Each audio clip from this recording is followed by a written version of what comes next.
Welcome to the Ultimate Tolkien Tournament. This is Middle-earth Madness.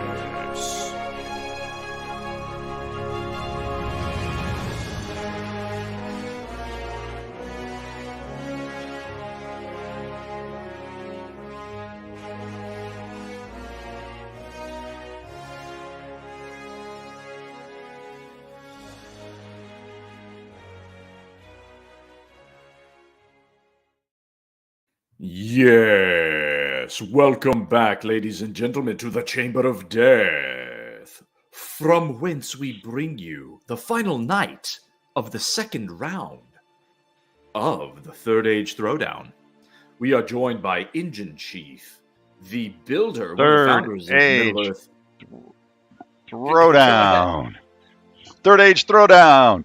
The Third Age Throwdown. Did I say something else? No. Yeah, I'm just cheering. Throwdown. Just making sure. Yeah, I've been known to say weird stuff before, but yeah, Engine Chief, the designer of the battle engine that powers all of these fights. How you doing? I'm great. How are you?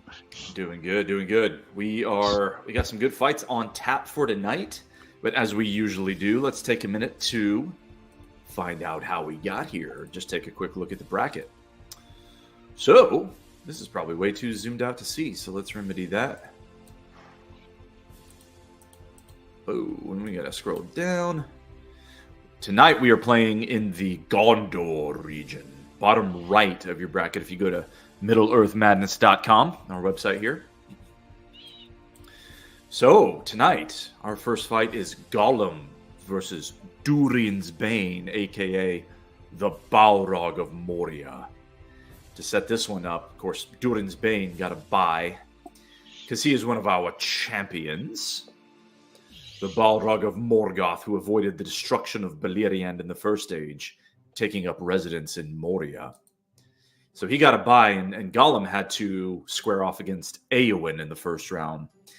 He was able to defeat her, and now he advances to die, most likely, right? But you never know. That's why we got to play the games. Yeah. I think we can say Gollum won't win the whole tournament, but I don't think we can say he won't win tonight. It's true, yeah. But if you missed the Ultimate Tolkien Tournament in March, we had Meriadoc Brandybuck slay a distant relative of Durin's Bane, Gothmog, the Lord of all Balrogs. And he was a 16. So if a 16 can slay a 1... definitely a 12 has a chance against a 1. Maybe not a very good one. Second fight of tonight, we are looking at Radagast the Brown against Legolas. So Radagast is one of those characters. He was not a champion because he's a new character, and in the sort of tie situations, we could only have 16 champions, right, in this format. So we had a few of these 5 seeds. You could argue Theoden and Radagast, I think especially, you could argue that they could have been 4 seeds. Okay, they have stats very similar to some of these 4 seeds, but tie goes to the characters who played in the first tournament, right? And these new characters have to fight their way in. So Radagast did exactly that. He slew the Olog High, and will now play or fight Legolas. And here's a point is you use the word champions in a way that might confuse the audience, okay? We know what we mean. The champions mean they're the top, how many seeds is it, 4? The top 4 seeds get a bye into the second round. Right. Mm-hmm. That's what we mean. But we should put quotes around. We should put quotes around the champion. They're not champions of this tournament. They're not champions of the Middle-earth, what was called in May, the Middle-earth Madness. Yeah, the Ultimate Tolkien Tournament. The Ultimate Tolkien Tournament.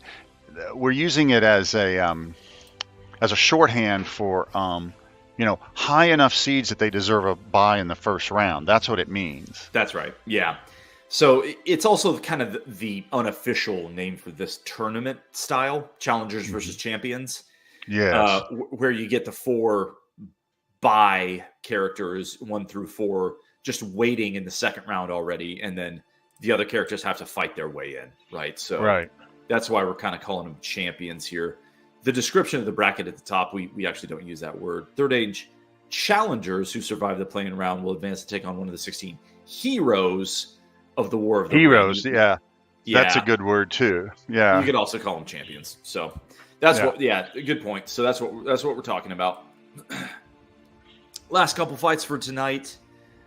Dain Ironfoot is going to take on Beorn, the skin changer of Rovanion, and the Karok.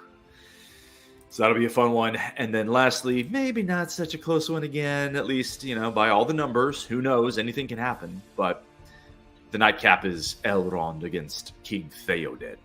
Now, how did Theoden get here? Theoden slew Grishnak in a bit of an upset.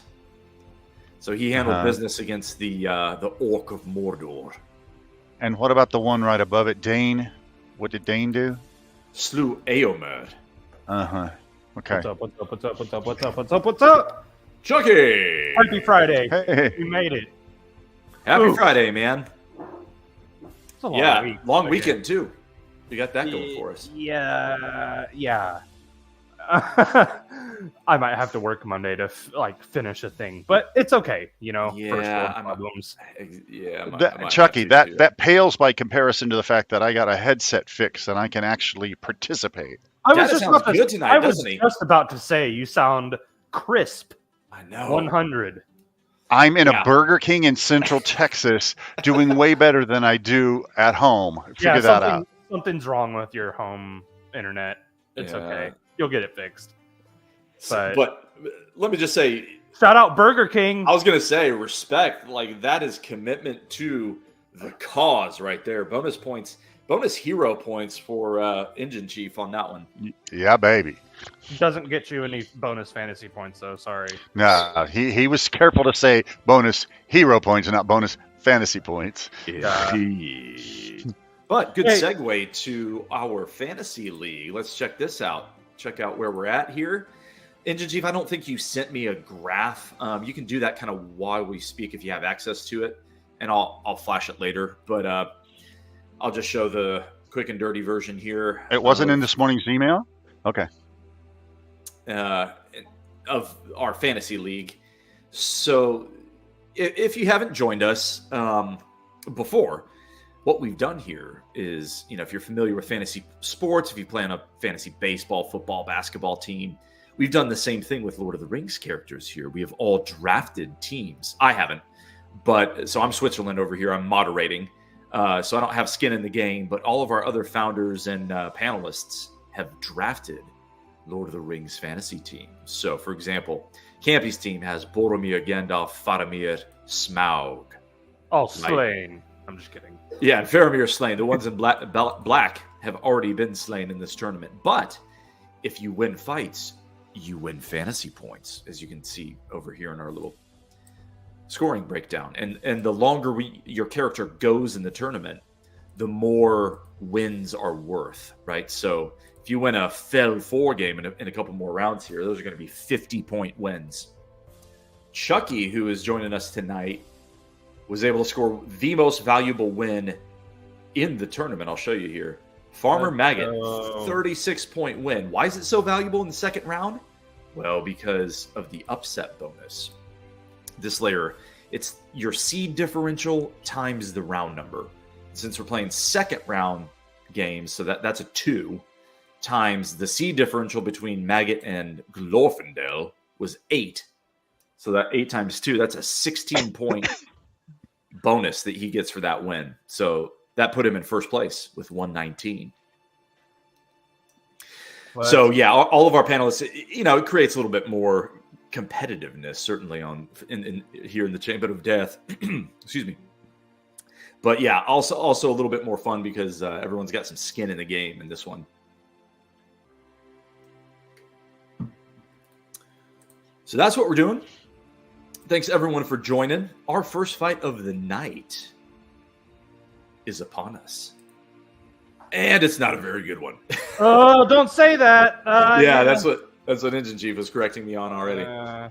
He could strangle Durin's Bane in his sleep for all we know. Indeed.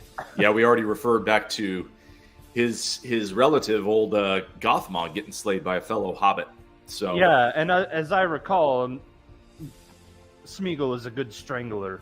Indeed, a throttler, perhaps. Yeah. Yeah, I mean, look at those fingers. He has good long fingers. Yeah, strong hands. Hadn't been doing anything for 1,000 years except for catching fish with his feet. Yeah, and gnawing on them with those sharp teeth. Mm-hmm. Yep, I mean, he already slew Eowyn with all that, so... Yeah, quickly, too. She was like, what the hell? Mm-hmm. Didn't go well for her. Another one of my favorite, actually. I'm thinking, processing, loading data. Yes, I believe the Gollum logo is my favorite of all of them. Excellently said. Yeah, it's not bad. I feel like the only knock I can offer against it is it's a little bit too much like the movie version. We tried to really go in a different direction with all the artwork and kind of reimagine everyone. Well, sure. Sorry, I didn't mean to interrupt you. No, but there's only so much you can do with Smeagol, right?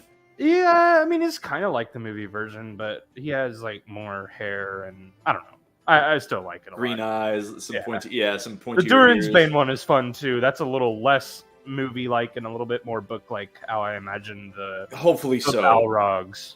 Yeah. Nothing wrong with the movie version. I love the movie version. Yeah. It was just a little less human, if you will. Yep.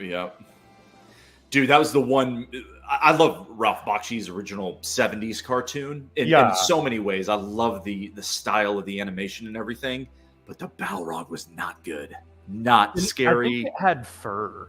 It had a lion's mane or something, and it wasn't that big either. It was like, oh, I'm a head taller than Gandalf, no big deal. Like, I do now. That in book version, how do I say? It's somewhere in between. I didn't imagine it. I'm looking at the Durin's Bane logo right here, and imagine that dude maybe 10 feet tall or whatever. That's a little bit more how I saw it. So maybe too big in the Peter Jackson version. Right. Yeah. Too big and too like hunched back with like that way that he walked, like with that. I don't know. But whatever. It still was amazing. And dude, I remember sitting in the theater, and I don't think that's a visual that they spoiled in any of the previews for that movie. Fact check me on that. But I think they kept their powder dry on the Balrog, such that when each of us sat in the theater. First of all, that's maybe my favorite scene of the entire stories of the Lord of the Rings. I mean, Moria, that sequence could easily be my favorite part of the whole book. Right. Well, yeah, exactly. And so it was definitely the part I was looking forward to the most.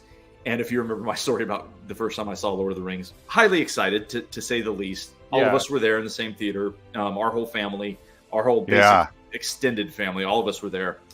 And I did not urinate before the movie. That is ill-advised in a 3-hour movie. And so by the time we get to Moria, I'm quite literally about to piss my pants.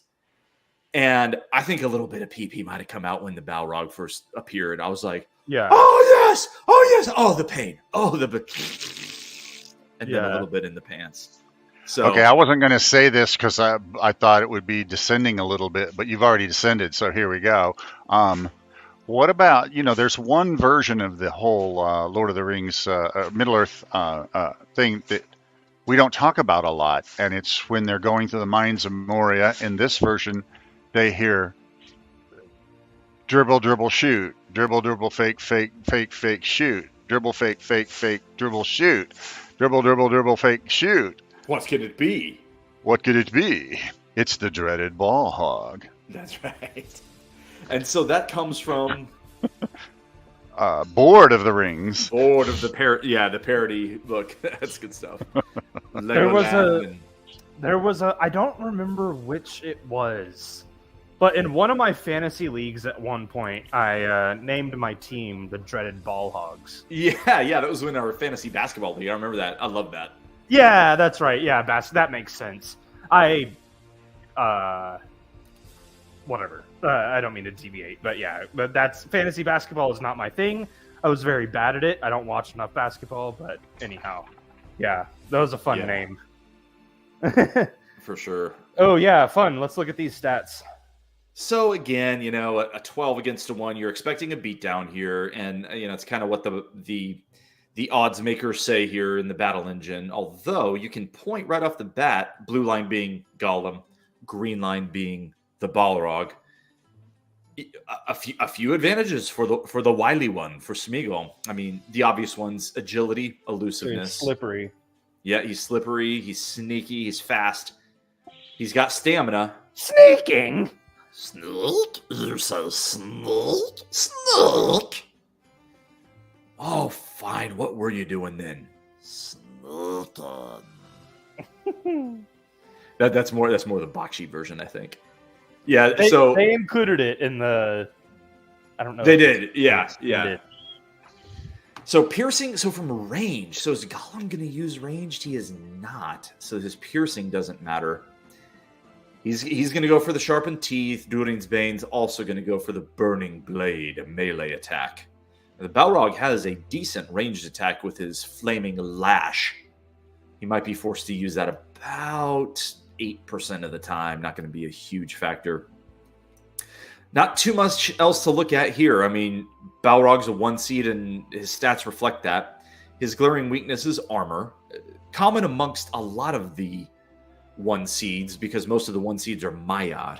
And Maiar, just as a race, don't really rely on armor. They're a divine race of old, so they rely on magic and power.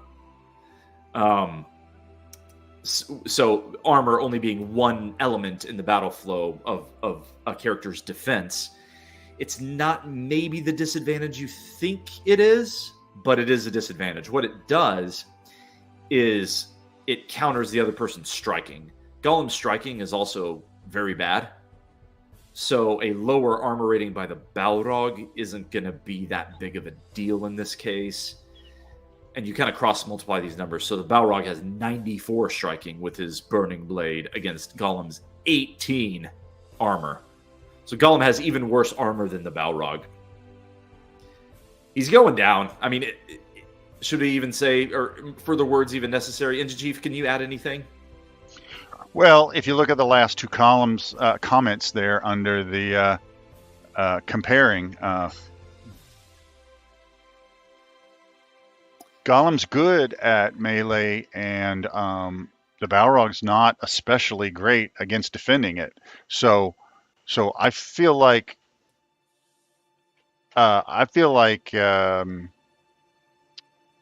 both can do damage quickly. If Gollum can hit him early, he could win. There's a comment there that says lots of defense and we might be here a while, but I think that's kind of wrong. That's referring to if they go to ranged. And they're both kind of incompetent. Yeah. Could play it out a little bit potentially. But in melee, I think we'll have a decision quickly. Yeah, probably so. As we welcome Patty Man to the group. How you doing, Patty Man? I think he's still on mute. Cool. Well, shall we fight? Executive decision. Let us fight! Yeah.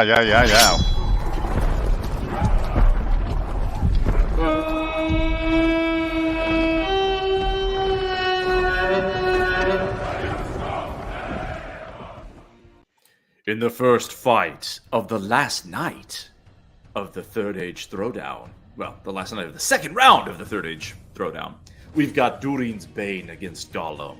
Let us fight. First attack to Gollum. He tries to hunk a rock, but he misses. Oh, got a glitch here. 4 melee type double swords doesn't exist.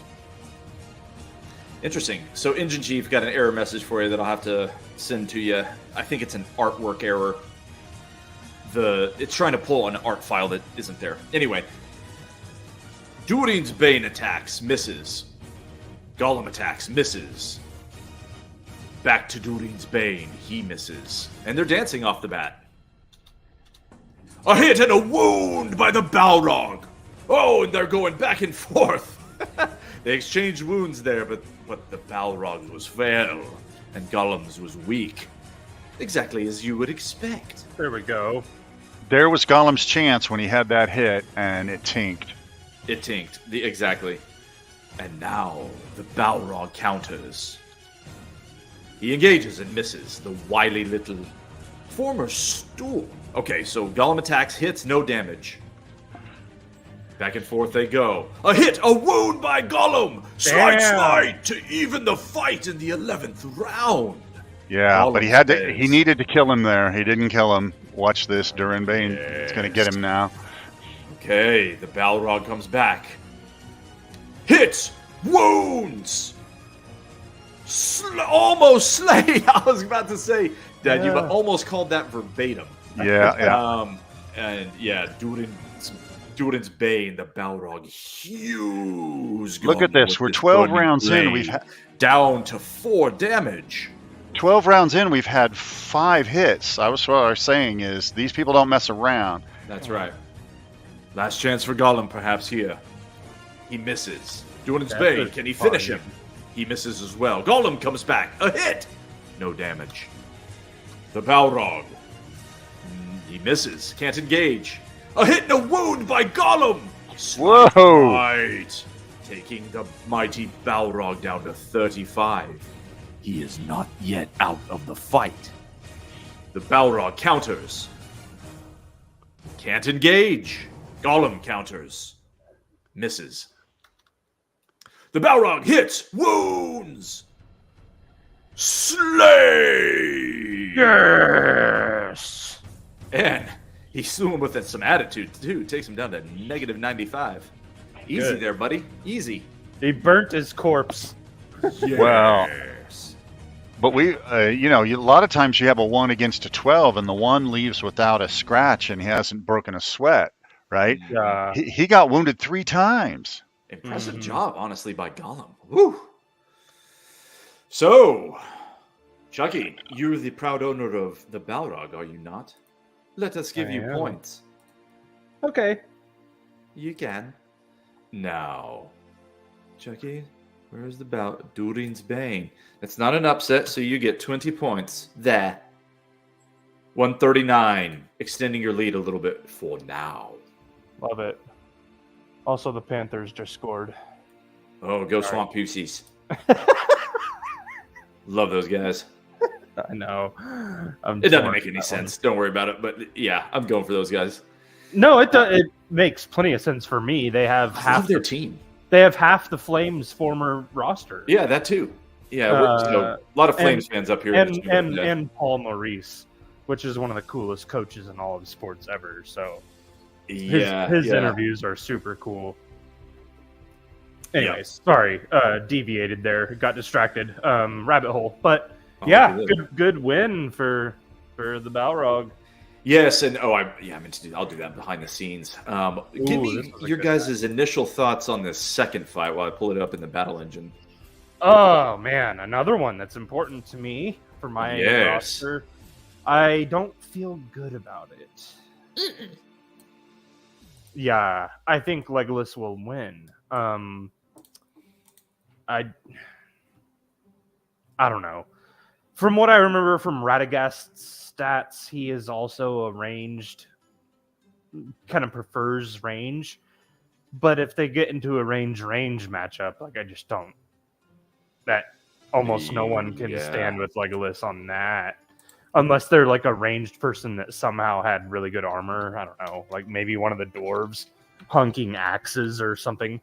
But yeah, I don't feel good about it. In fact, I think it might be surprisingly short. Legolas puts a few arrows in the brown wizard, and I lose one of my top characters. Oh man. That sounds well. Look, it's a good take. It would not surprise me at all if it played out that way. Who owns Radagast? David owns Chucky owns Radagast, and Legolas I'm getting backwards. Sorry. Is Josh, right? Josh.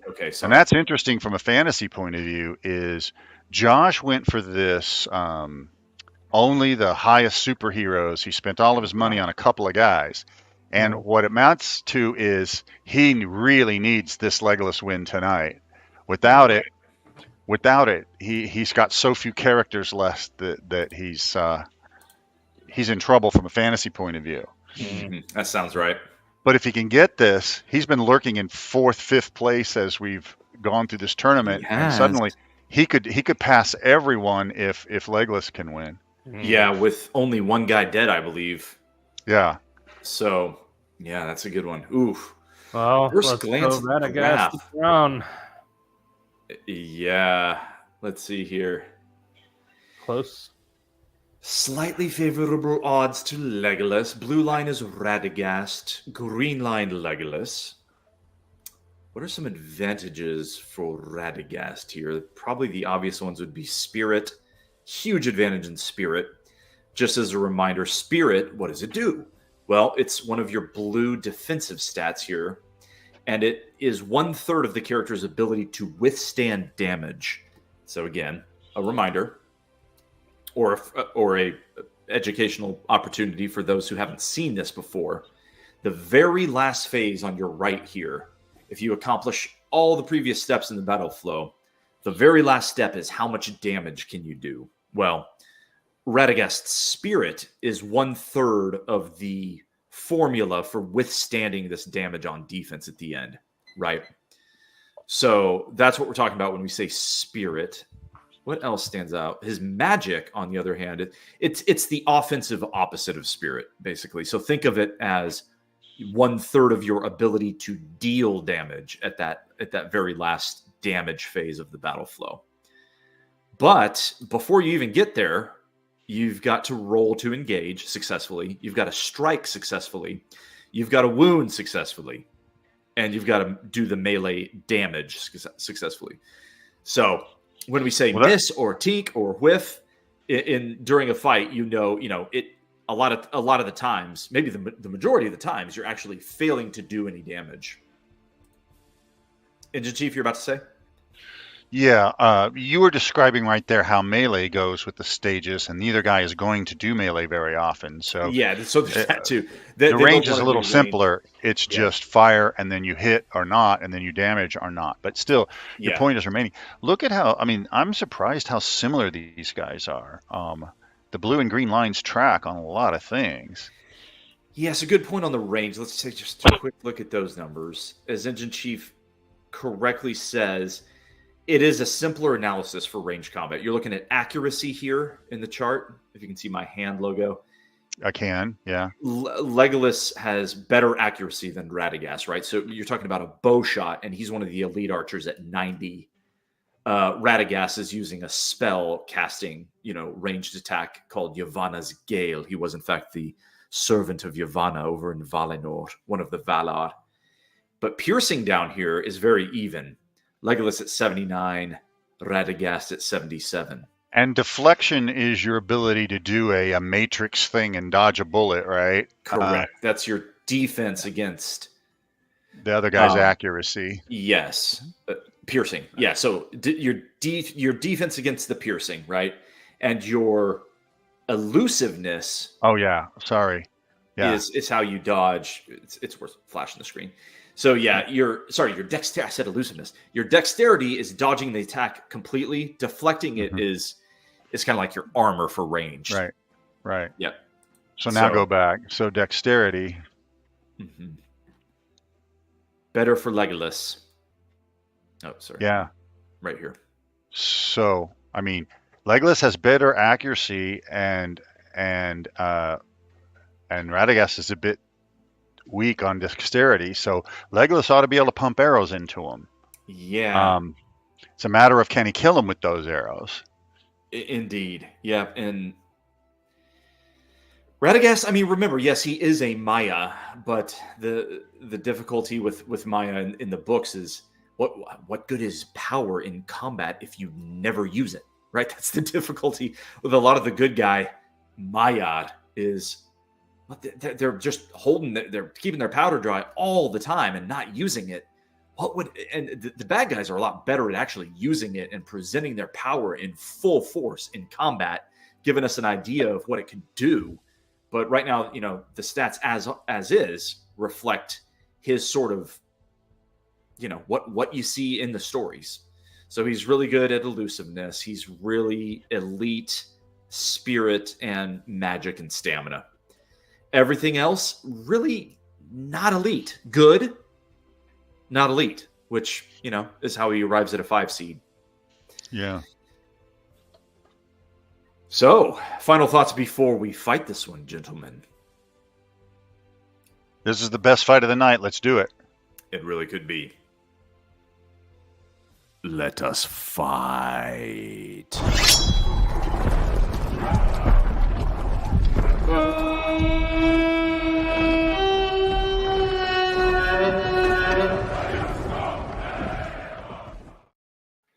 In the second fight of the night, we have Legolas against Radagast. Let us fight. This one is scary. First attack to Radagast. He hits. Does no damage. Legolas shoots back. Tink. Slight tink there. Radagast misses. Legolas hits. Wounds. Tink. A 2. 2 slight wounds so far for the elf. I told you Legolas ought to be able to hit him, but it can't. Can he do much? I don't know. Yes. Radagast counters. A hit. A wound. It's very slight tink. Legolas hits. Wounds. They're just chipping away at each other so far. But all you need is one shot through the eyeball and you win. As we learned in earlier fights. Eladon against Gimli, right? Yeah. Radagast hits, does no damage. Legolas shoots, hits, wounds, slight smite. Got him at least in the something. It is as I feared. The arm, he's doing damage. Radagast counters, comes back. A hit, a wound, minimal damage with the spell. Can Legolas do something even more fell? A shot, miss. Radagast counters, misses. Legolas shoots, misses. And they're dancing through 13 rounds. There's a hit and a wound by Legolas. Slight damage. Teek. Radagast casts a spell. Misses. A hit and a wound. Again, slight damage for Legolas. Radagast attacks. Misses. So does Legolas. Back and forth they go. A hit and a wound. Man. More damage that time. But Radagast comes back and instantly evens the fight. And they are even through 21 rounds. So a nice exchange there. Radagast is forced to use his less favorable weapon. But he whips out his staff and bonks the elf in the head. That doesn't feel very good. Legolas counters now. A shot. Miss. Radagast, a spell. Misses. A hit by Legolas. No damage. A hit by Radagast. No damage. Through 25 rounds, this is pretty even as we expected. A hit and a wound by Legolas. More blood. He's forced to use his elven blades, and he slashes the wizard. Now, significant advantage to Legolas going into the 27th. Can Radagast even the fight? A hit, a wound, knocks Legolas down with Yavanna's Gale. To even the fight slightly, still a little bit of an advantage to Legolas. Now Legolas gets up, dusts himself off. Fires, hits, wounds, does more damage. Gosh, pinpricks. The wizard is bleeding out of several wounds, but so is the elf. Radagast counters, hits, wounds, knocks the elf down to 16 points. Oh my. This is a This may be the bloodiest, the most bloody fight we've had. Yeah, it's Gettysburg. Ladies and gentlemen, we have an all-out war in the 5 seed against the 4. Now, what can Legolas do? He gets up, dusts himself off, attacks, hits, wounds, knocks the wizard down to 20. Still Dead even through 30 rounds. You're gonna have to shoot him in the Achilles. Radagast with the initiative now. Engages, hits, no damage. Legolas comes back, misses. Radagast misses. Legolas misses. Radagast misses. Legolas hits. Whoa! No. 2 more damage. Oh, God. 36 rounds. We're still even. Whose turn is it? The wizard. Uncomfy. He gets up. He eyes the elf. He brandishes his staff and he misses. Legolas fires. Hits. No damage. Radagast comes back. Can't hit. Legolas can't hit. Radagast hit! No damage. Damn it. Can We have Legolas no draw idea. more We have no blood? idea what's going to happen. Zero idea. Anyone's fight. Legolas's turn, however. What can he do? He engages, cannot hit. Radagast comes back, cannot hit. Same to Legolas, Round through reverse. 44 rounds. 4. A hit and a wound by the wizard isn't enough! Slay! And Radagast destroys the elf. Yeah, he's gonna have to lick his wounds in that one. From that one, though, go back and Yeah. recover. That's like a game 7 after a brutal series. He needs to call several of his little animal helpers to come to pick different arrows out of him. Yeah. No kidding. All right, Badger, this one. Guahir, you take this one. Landroval, here you go. Suck on that thing. Dude, epic 2 fight. tablespoons of salt. Fight of the tournament right there. Oops. So, viewers, friends, let us know what you think of that one. Our friend Legolas, very, very narrowly going down to the Maya, the Astari of the White Council, Radagast the Brown.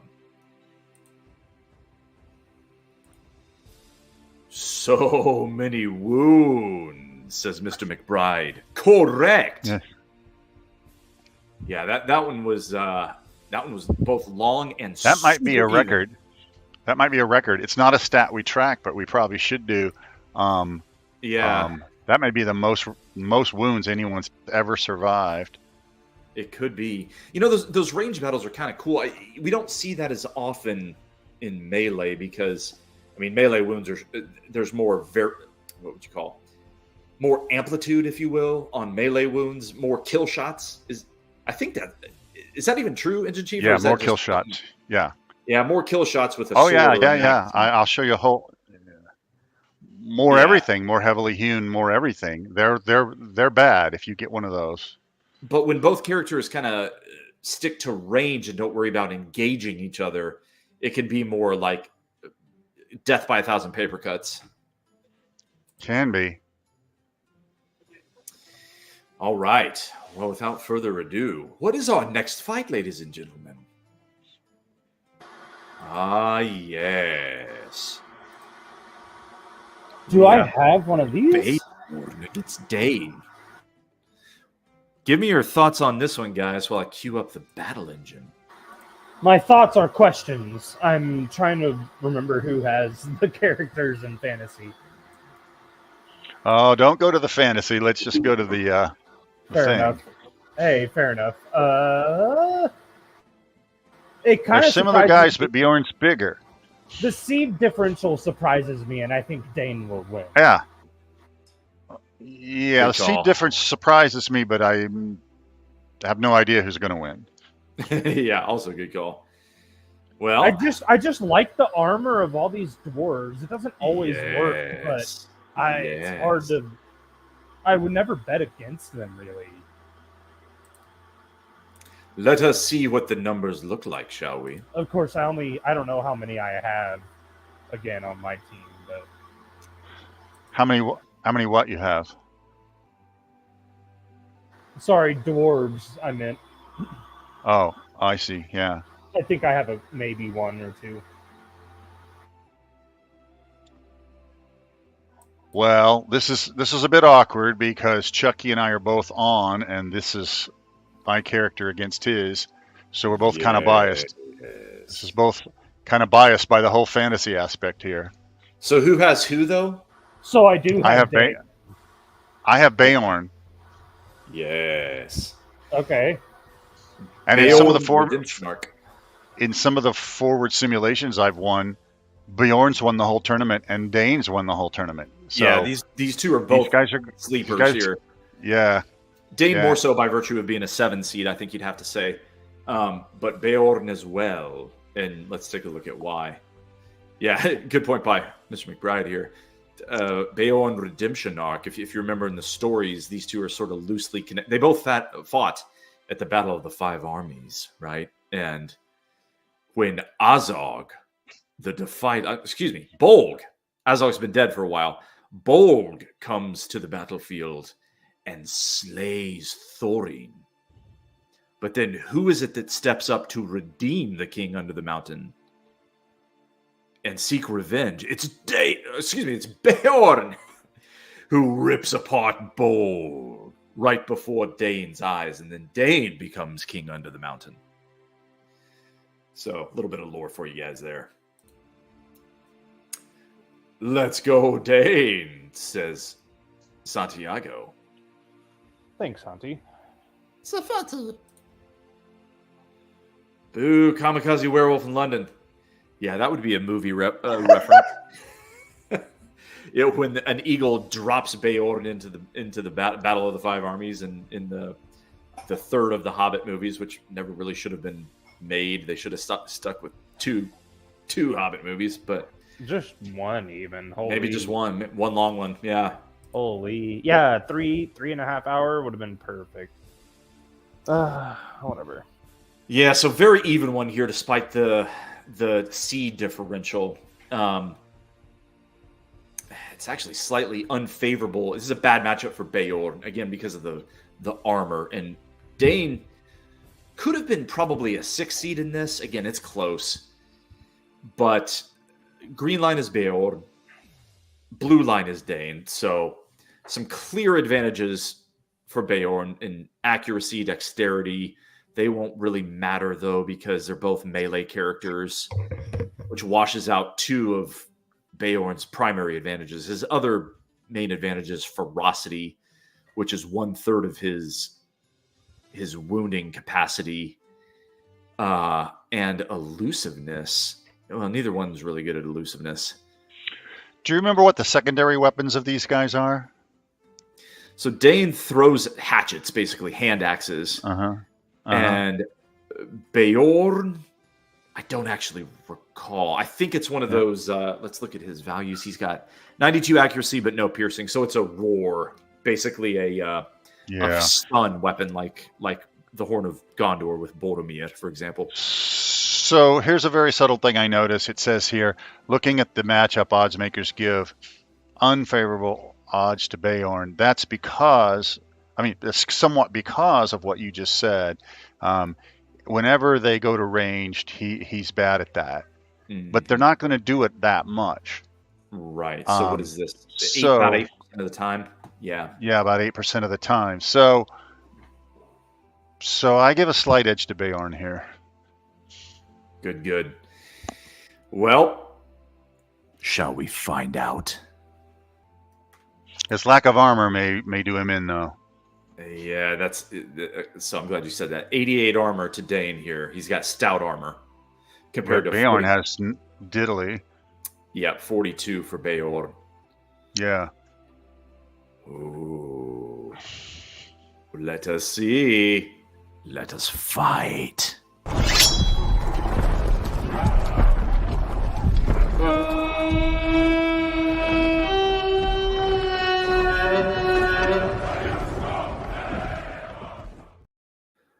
In the third fight of the night, we have Beorn, the skin changer of the Karok, against Dain, Ironfoot of the Iron Hills. Let us fight. First attack. To Beorn, it's a miss. Dain counters, also cannot engage. Beorn attacks and can't engage. Neither one can engage, and they're dancing early through 5 rounds. A hit and a wound by Dain, but only minimal damage. Beorn counters, wounds, slightly more damage. A swing of the axe by Dain, and draws a little bit more blood on the bear. Beorn, a hit, a wound, a slight smite, a gash in the dwarf's armor. Slight advantage to Beorn through 10 rounds. And they're dancing again. A hit and a wound by the dwarf! Yes. There it is. Evens the fight. Whoa. With the red axe of Erebor. Can Dain land a blow? Let us see. A hit! A wound! very minimal damage. Excuse me, that was by Beorn. This is how you die. This is how you die, Beorn. Is all your Yes. wounds are slight. You cannot pierce the dwarven armor. Dead even through 14 rounds. Dain hews him. Let's Minimal go. damage. Beorn attacks. That surprises misses. me. Another miss. Back and forth. Miss, miss. Now a hit and a wound with the axe. Let's go! It is a heavily Oh, boo, Dain takes the fight. boo. Who wrote this game? Boo. Boo, Indy. This is a terrible game. Says the guy that built it. Dude. A grievous hewing blow for the dwarf to claim the victory. So we definitely knew the dwarf could hew the guy because he didn't have much armor. What we didn't know is that, all those hits, every single one of those hits by Beorn got reduced by the armor to where Dain survived them all. Yep, exactly. That dwarven armor, we've seen it in both tournaments now. It's enough to kind of be a pattern. I mean, look, Ozzy in the last tournament, Gimli in this tournament, it's not the, it's not a superpower, okay? We've seen Deathstrokes against dwarves, plenty of them. I remember Ozzy in the first tournament. Yeah, again, Gimli in this tournament. It does happen. But man, But particularly if right a ranged matchup. guy hits him. Yeah, Exactly. Gimli got hit by a ranged weapon though. That's true. Different stat. Yeah. Yeah. New pelt for Dane's rustic hunting hall up there in the Iron Hills. Actually, shoot, add it to the wall up in the throne room of Erebor, for he is king under the mountain and going into the third age. And we got one fight left tonight, guys. Should we assign some points? No, it's just gonna be Yeah, you more- didn't assign the previous battle either, I think. Okay, good call. So let's see here. Chucky, I know, had Radagast. That was Radagast. So that was an upset. Mhm. Yeesh. 21 points. Would it be? Let's see, No, 22 Time. points, right? Yeah. 22 points. Wait a minute. So yeah, exactly. Yeah, 22. In that one, Gollum is slain. Yeah, you gave the 20 points to Chucky for that Durin's Bane victory, right? I did. But you didn't. Now you got to give him. Wait a minute. Yeah, 22 points for Radagast beats Legolas. I think he's pulling away from the pack, and it's going to be hard to catch in fantasy now. Oof. Advantage to Chucky, maybe. So yeah, 161. He loses Gollum here, but that's not a huge deal compared to everything else going on. He's still got Theoden to fight tonight too. Yeah. That'd be a huge upset. Probably not going to happen. And Dain is slaying. Does that rhyme? Hanti is not here tonight, but the Dain victory is clearly going to help him out. I thought you had Dain. I did too, but I'm pretty sure I'm wrong. Yeah, Hanti has him. Okay. Yeah. So, yeah, Hanti loses Dain there. And now we're good. Oh, I'm sorry. Beorn is also slain. Let's get this on the scoreboard for Beorn. Bye-bye. So that's the thing that irks Data. What's that? Beorn is slain. Yeah, that wasn't good. That wasn't good. Okay. So, we are good to go. We got one fight left tonight. Who shall it be? It is Elrond against Theoden. Initial thoughts on this one, gentlemen? Well, from a fantasy point of view, if Theoden wins, we give the crown to Chucky. He's already way ahead. Yes. And What do we say about the Rohirrim? They do not win without their horses. that's right. This This would be quite the. I don't believe it could happen. Yeah. There's no chance.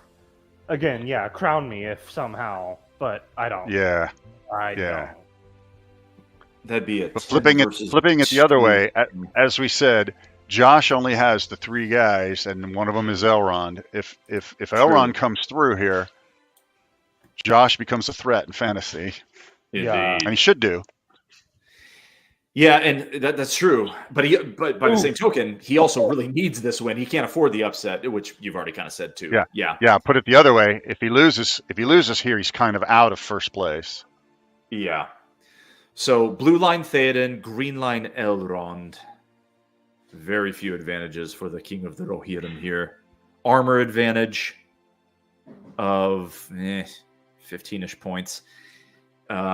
Ferocity advantage, a little more ferocious, whereas Elrond, a little more reserved, a little more tactical. He's going to use his Elven Ring Vilja, whereas Theoden is going to try to wield Herogrim, his blade.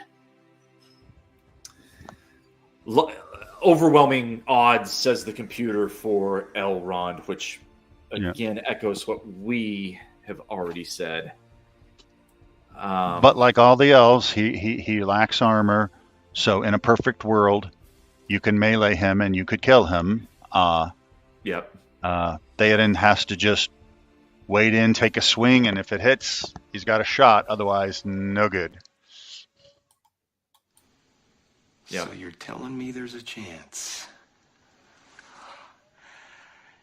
Yeah! Exactly. Yep.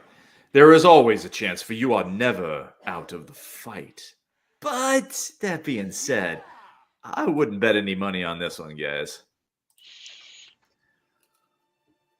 So, looks like we lost Patty Man off the panel here. No sweat, though. Final predictions on this one. Everyone's taking Elrond, right? Yeah.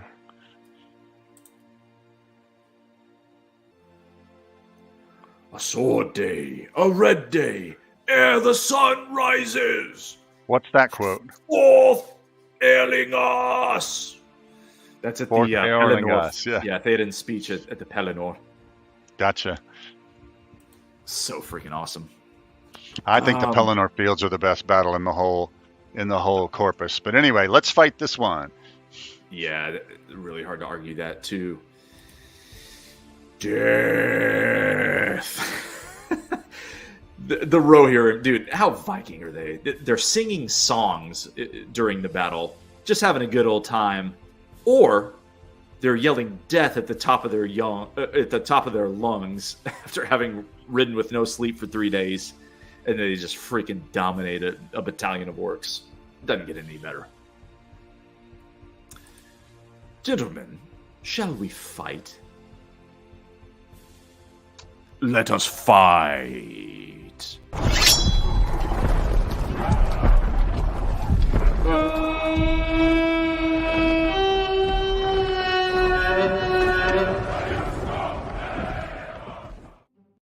In the final battle of the evening, we have Elrond, half-elven, against King Theoden.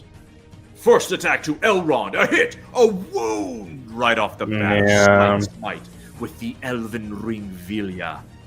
Can Theoden counter? Whiff! And Elrond reclaims the initiative. He engages, cannot hit. Theoden swings, can't hit. Elrond hits, cannot do any damage with the ring. Theoden, he hits but does no damage. Elrond attacks, hits, no damage. Theoden can't hit. A wound by Elrond with the Elven Ring. Advantage Elrond through 10 rounds. Theoden attacks, no damage. Elrond hits, he wounds, a slight smite for 31 damage. Time's running out, Theoden. You got to get a death blow here somehow. Got to get a heavily hewn or a death blow. Elrond with a significant advantage through 12 rounds. A miss by Theoden, giving the initiative back to Elrond. He attacks. He hits. He wounds. Another slight smite. And Theoden is on the brink of death. Shall he join his ancestors in the halls of the heroes of Rohan? Or does he have something else up his sleeve? He attacks! Cannot hit. Elrond attacks, can't hit. Theoden attacks, and they're dancing. A hit and a wound by Elrond. Is it enough? Slay. Elrond finishes him in a perfect fight. That checks out.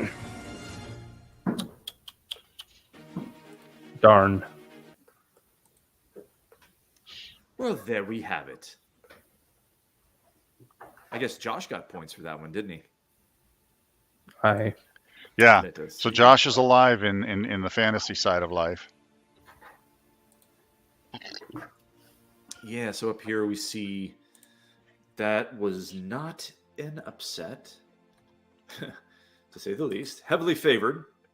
But we didn't give Legolas his slain earlier. Because he lost to Radagast, right? Yeah. So Legolas is also slain. Josh is down to 2 guys.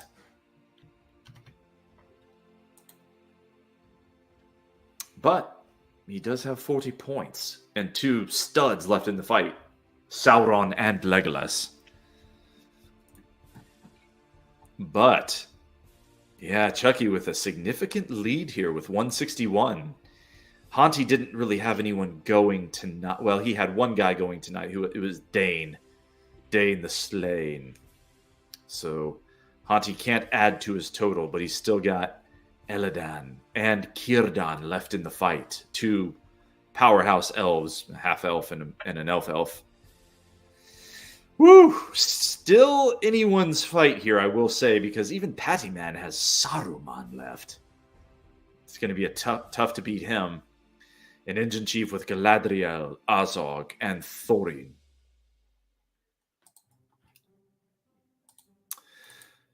All right. So, final thoughts on the fights tonight, gentlemen.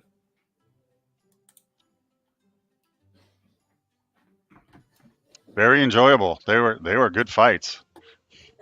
Yes. So, our bracket is down to 16. Perhaps we would say the Sweet 16 or the Silmaril 16. One way or the other, we will continue the tournament next week. Actually, on Memorial Day, we were scheduled for Monday night streams. So we'll be celebrating heroes in all kinds of ways on Monday night. Please join us. Yeah, I like it. In the meantime, do all the stuff it read at the bottom of your screen. Helps us out. Help me help you, guys. The website is middleearthmadness.com. All the socials are all the socials. The best way to get to those socials, we do have a link tree, but even easier than that, the bottom of every page of middleearthmadness.com contains links. Super easy. Click the links. Go follow us on your favorite platforms. Give us a like. I don't care about the likes or the dislikes, but the algorithms and the bots do. So help those poor little bots out, if you would. It helps us behind the scenes. Poor bots. Poor bots. Bots need some love. Poor little Chinese or Ruski bots even. Or do they? I don't know. How do we feel about that one? I'm not. No comment. No comment. Safe. Safe. Definitely safe. Scared. So yeah, in the next round, obviously we will advance Durin's Bane, Radagast. That'll be a fell battle in the next round. Durin's Bane against Radagast, and then just below that, we're gonna have Elrond against Dain. Another good one. Elf on Dwarf Violence. Always a crowd pleaser. So, with that, thanks to our panel for joining us. Appreciate you guys. And to everyone watching, appreciate you guys. Tune back in. We'll have some posts in between now and Monday. and we'll get you guys fully updated on the updated brackets and the featured fights and all that good stuff. Any fights you miss, obviously go to MiddleEarthMadness.com. The events page is where you want to be to link you to the featured fights, and those are the ones curated by us, the highlights, if you will, the best fights. But to see any and all of the fights you miss, go to our YouTube page. That's the best move there. Link to our YouTube page from MiddleEarthMadness.com, and you're golden. So, thanks everyone for watching. And with that, until the next battle, remember, as Professor Tolkien says, you can only come to the morning through the shadows. And where there is life, there is always hope. For you are never out of the fight.